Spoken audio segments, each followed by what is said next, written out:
salut tout le monde, c'est Ibremen, on se retrouve aujourd'hui pour parler du Sony Xperia Z2. Soch a gentiment demandé à Sony de me prêter le Z2 pendant un petit mois, ce que Sony a fait, donc merci aux deux marques. J'ai reçu ça lundi dernier, je vais vous parler un peu de mon avis sur ce téléphone, sachant que j'ai le Z1 depuis quelques mois déjà, et que j'ai eu le Z avant, donc voilà, je peux apporter un petit avis sur l'évolution de la gamme. Et on commence tout de suite en parlant des specs du Z2. Donc je vais un petit peu comparer au Z1 à chaque fois pour montrer l'évolution sur le flagship qui remplace le Z1. Donc le Z2, concrètement, c'est plus ou moins le même design. Il y a une inversion de couleur sur l'aluminium comparé au Z qui est là. Voilà, vous voyez l'inversion de couleur. Donc la version noire. L'écran passe à 5,2 pouces au lieu de 5, avec une densité de pixels qui est par contre réduite à 424 au lieu de 441. Voilà, c'est clairement pas visible à l'œil. Ce qui est intéressant sur cet écran, c'est qu'il est en LED Live Color, avec, vous le verrez dans la vidéo via un petit montage, une différence très flagrante sur la qualité du rendu de l'écran, tout simplement, avec des vraies couleurs et un excellent angle de vision. Voilà, on va pas forcément s'en rendre compte, mais vous le verrez sur les photos et vidéos comparatives, c'est assez hallucinant comparé au Z1 qui est trop blanchâtre et qui n'a absolument aucun angle de vision. On continue donc avec les dimensions. Le Z2 il est à 146,8 mm de hauteur, soit 2,8 mm de plus que le Z1, donc il est un poil plus grand. Il fait que 8,2 mm d'épaisseur, donc 0,3 de moins que le Z1, et 73,3 de largeur, soit 0,7 de moins que le Z1. Comme Proco, il a un 2.3 GHz, donc c'est un Snapdragon 801, et en GPU, un Adreno 330 qui n'est exactement le même que le Z1. 3 Go de RAM au lieu de 2 contre le Z1, et toujours 16 Go de capacité extensible jusqu'à 64 par micro SD. Je sais même pas si ça se dit, certainement. On a fait donc les specs générales, l'écran. On va parler de la caméra qui est inchangée en termes de capteur. Toujours 20.7 mégapixels. À l'avant, on a un 2.2 mégapixels au lieu de 2.0. Bon, c'est une petite évolution, mais peu importe. C'est vraiment pas quelque chose qu'on va noter. Ce qui est intéressant sur le Z2, c'est qu'il filme en 4K. Alors c'est intéressant si vous avez une télé 4K, sinon ça ne sert absolument à rien. Par contre, il filme en 2060 et 1080p à 30 fps et à 120 fps en 720p.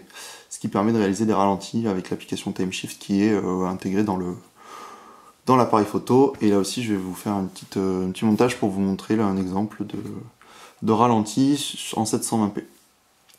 Concernant la batterie, on est sur du 3200 mAh contre 3000 pour le Z1. Donc c'est voilà, des petites specs évoluées, rien de très transcendant, mais c'est quand même des specs très corrects pour un téléphone 2014 annoncé début d'année, sorti très bientôt. Il est à 600, alors j'ai l'onglet 679 € chez Soch en précommande, livraison semaine prochaine à partir du 15.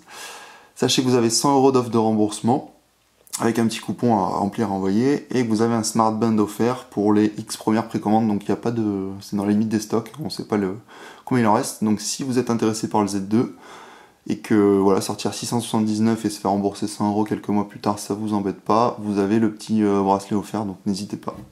C'est maintenant ou jamais. Voilà pour la dispo du mobile, son prix. Et maintenant, je vais vous parler un petit peu de mon ressenti sur ce téléphone. Alors, premièrement, en prise en main, bon, pas de souci, c'est quasiment la même chose que le Z1, pardon. Donc clairement, voilà, il n'y a pas de. C'est pas gênant les 2 mm de plus, quoi. Clairement, et la largeur et la finesse qui est un poil améliorée, c'est en dessous du millimètre, donc ça se ressent pas non plus. Donc pour moi, c'est vraiment la même chose. Sauf les bords qui sont un poil plus tranchants. C'est quelque chose que j'avais regretté sur le Z, que j'avais beaucoup apprécié sur le Z1. C'est plus ou moins l'arrondi des bords, quoi, qui permet d'avoir une. Alors, c'est certes peut-être un peu plus glissant, c'est-à-dire que le téléphone peut s'échapper facilement, mais c'est moins abrupt quand vous l'avez en main. Donc bon, ça c'est un petit avis très perso, hein. En tout cas, voilà, ils ont remis certainement un bord autour de l'aluminium. Voilà, la petite bande un peu plus sombre que l'aluminium, qui est d'ailleurs un poil bleuté ou violet. Ouais, violet un peu. C'est pas du noir. Bon, ça, on va dire que c'est du gris, quoi. Et donc, il y a un petit contour, je sais pas si c'est du plastique ou ici, là, une colle qu'ils injectent pour solidifier les plaques de verre à l'aluminium. Et en tout cas, voilà, ce bord-là est plus tranchant. Bon, ça reste tout à fait potable, hein, que là où on voit que c'est tout de suite un peu plus arrondi. Peu importe. Avis général, les tâches, les empreintes sont tout le temps aussi autant visibles. Il n'y a vraiment aucune évolution, amélioration là-dessus. C'est un des points faibles du verre, hein, tout simplement. Les haut-parleurs, donc ah oui, j'ai oublié d'en parler durant les specs, mais c'est des haut-parleurs, donc 2 entrées d'haut-parleurs en frontal, comme ça, avec ici l'intégration de la LED, ici le second, et donc ce mini stéréo sur les haut-parleurs, avec un son pour moi un peu plus clair et beaucoup plus naturel. Je vais vous monter aussi là une petite vidéo, bon c'est avec le micro de l'appareil photo, donc c'est pas folichon, mais ça permet de voir un petit peu la nuance qu'il y a. Bon, sachant que les haut-parleurs sur un mobile, c'est pas quelque chose qu'on va forcément utiliser des masses, sauf si on est kické dans le bus, mais voilà, c'est à noter. Les trappes, je vais faire un petit tour comme ça. Port jack, pas de changement. Vous voyez qu'il y a l'ajout d'un micro au-dessus, mais sinon c'est le même positionnement du port jack. Toujours une protection tant qu'on y est IP55-58, donc résistant à l'eau, 1m30 pendant 30 minutes. Ici on a une seule trappe qui abrite la connectique USB et la micro SIM. Contrairement donc au Z1 qui avait d'un côté la connectique USB, ici c'était la micro SIM, et de l'autre côté c'était la micro SD. Je dis pas de bêtises, oui. Et ici la SIM. Toujours la même connectique dock typique Sony avec le connecteur, avec le dock officiel du modèle qui sortira ou qui est déjà sorti, j'en ai aucune idée. Le petit espace pour la sangle a changé de bord. Là on était sur le côté droit avec le power on et l'appareil photo. Là on est sur la face gauche pour mettre une petite sangle. 3 petits trous micro. De l'autre côté, donc toujours le typique bouton power on off super propre. La trappe micro SD donc se trouve maintenant ici. Les boutons volume toujours assez plats, voilà, un poil incurvé. Désolé pour la mise au point catastrophique. Je l'ai perdu là. Bon, c'est exactement la même chose, hein, sauf la couleur puisqu'on a changé de.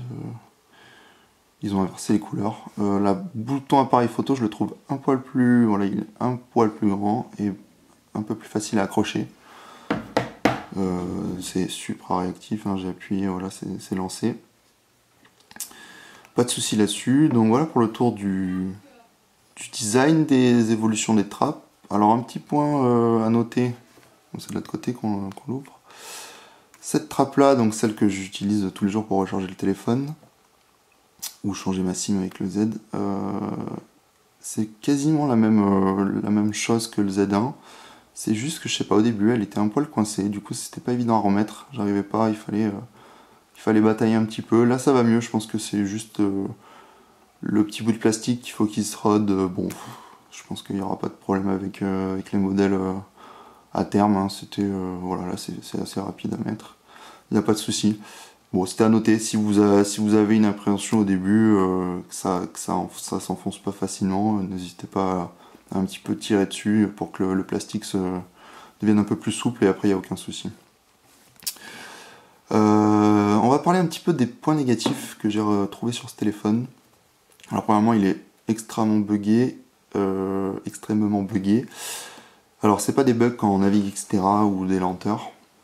Bien que le launcher Xperia est toujours un poil laggy, c'est-à-dire quand on peut aller loin tout simplement, hein.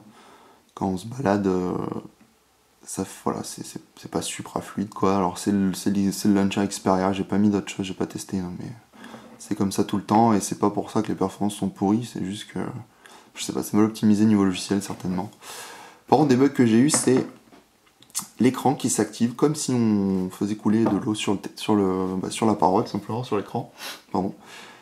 Et en gros, c'est comme si, voilà, si ça appuyait de partout, ça décale des trucs, ça active, ça lance des applis, c'est infernal, c'est vraiment, voilà, en pleine immersion sous un robinet, ça appuie partout. Donc je me suis dit, mince, il y a quelque chose qui est activé, je sais pas. Je suis allé vérifier le mode gant donc, dans l'affichage, dans les réglages, pardon, de l'affichage. J'essaie de le faire à travers la caméra, je suis galère. Affichage, voilà, mode gant qui s'active ici, se désactive en un clic. Donc il était bien désactivé. Et je me suis rendu compte en fait, alors je pense pas que ce soit exactement la cause, mais que l'écran est ultra sensible. Donc tant mieux, parce qu'il réagit sans problème. Par contre, je sais pas si je vais y arriver. Donc déjà, vous voyez les angles de vision sont magnifiques. En gros, sans toucher, mais vraiment en frôlant la paroi, donc là j'ai touché, hein, je le sais, je retouche, on peut activer ça. C'est plus parlant sur une page web, je vais lancer un petit Socials qui est là, parfait. Je vais essayer de vous montrer ça en fait, sans toucher l'écran. C'est dur parce qu'avec le doigt qui tremble, etc. Mais en gros, là j'ai touché encore une fois. Voilà, vous voyez là, je touche pas. Moi j'appuie sur le bouton donc ça recharge la page. Mais on va mettre ça droit. Désolé pour l'attente. Voilà, là vous voyez clairement. J'essaie d'avoir l'écran visible et en même temps de vous montrer que je ne touche pas. C'est vraiment en frôlant l'appareil. Voilà. Donc c'est comme s'il y avait un mode gant activé qui fait un peu la même chose, c'est-à-dire qu'il voit plus l'approche du doigt et ça fait une zone même ciblée. Je vais vous le montrer en fait, tout simplement, ce sera plus simple. Le mode gant, a priori, on a un petit symbole qui dit où est-ce que notre doigt est arrivé. Alors je sais pas, voilà. C'est ce rond là que vous avez vu apparaître. Je sais pas quand est-ce que ça se fait absolument. Enfin, a priori c'était à tous les coups. Voilà, en fait c'est vraiment au survol, c'est ça. Avant de toucher, il cible la zone. Et donc là je suis en train de frôler, bon ça marche d'autant plus avec le mode gant, mais voilà. L'idée c'est qu'il est ultra sensible cet écran. Donc comme je dis ça peut être une bonne chose, mais là pour le coup, je sais pas si ça vient de ça, en tout cas avec peut-être les saletés qui s'accrochent au fur et à mesure sur l'écran, mais l'écran pète un câble, j'avais l'impression que c'était un aimant qu'on a mis à côté, qui faisait tout bugger. Ou un bug de réception data qui fait des fois des interférences, ça peut arriver c'est arrivé sur d'autres modèles de téléphone, pas forcément Sony. En tout cas, bon voilà, c'est quelque chose que moi j'ai eu. J'espère que ce sera bug fixé au plus tôt avec un nouveau firmware. En tout cas, bon voilà, c'est à noter. Je pense avoir fait le tour ensuite des évolutions. Côté soft, il n'y a rien de plus si ce n'est la partie écran avec le LED. La partie 4K sur la vidéo, tout le reste, tout ce qui est son, affichage, c'est les mêmes technos Sony. Et donc voilà, j'ai fait mon petit tour. Je vais vous monter ça avec les différentes parties expliquées. Et puis n'hésitez pas si vous avez des questions sur ce téléphone. Voilà, donnez-moi vos questions dans les commentaires. Si vous voulez des comparaisons un petit peu plus poussées avec le Z1, n'hésitez pas. Si c'est vraiment votre question, savoir si ça vaut le coup. Là, pour l'instant, je peux pas y répondre. Je dirais plutôt non. Même si la qualité de l'écran du Z2 est juste remarquable et que quand je repasse sur mon Z1 pour X raison, typiquement quand j'avais eu des bugs, j'avais pas le temps de regarder ce que c'était. J'ai posé ça, j'ai mis la SIM dans le Z1 et c'était horrible d'avoir un écran si clair. Ça m'a fait mal aux yeux, j'étais vraiment plus habitué à plus avoir d'angle de vision. Enfin, c'est des petits détails qui font que il est quand même bien foutu ce Z2. J'espère que les soucis seront bug fixés au plus vite, comme j'ai déjà dit. Et voilà, sinon n'hésitez pas à poser vos questions et puis à bientôt sur socials.com. Salut!